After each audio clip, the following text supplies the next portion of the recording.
Hari Om. Welcome to our next Bhagavad Gita video lesson. Let's settle into a relaxed body. Take a slow, deep breath.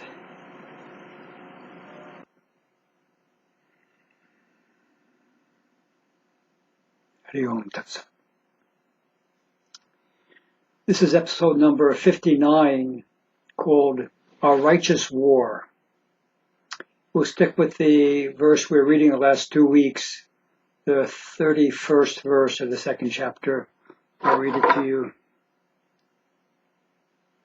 Furthermore, Arjuna, reflecting on your inner nature and outer responsibilities, you will find no reason to hesitate to go into battle. For a Kshatriya, there is no greater good than to fight in a righteous war. The Bhagavad Gita is what Joseph Campbell called an archetypal myth. There's the outer story that grabs the mind's interest, and then there's the inner story that provides guidance for the soul.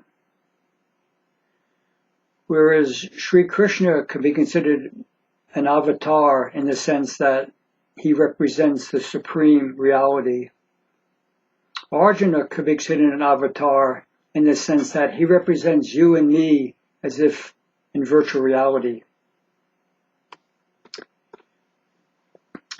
The righteous war that we and Arjuna have to face is the disidentification of the self with the conditioned mind. It's a huge undertaking to free ourselves from our samskaras lodged deeply in our psyche. And we need to be kshatriyas in this battle.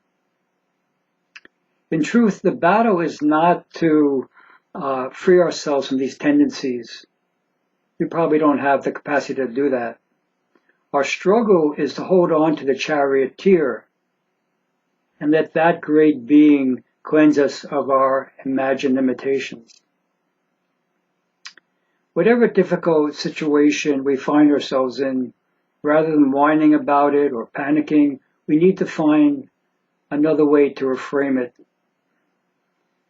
Instead of guilting Arjuna into action, Krishna offers him a carrot.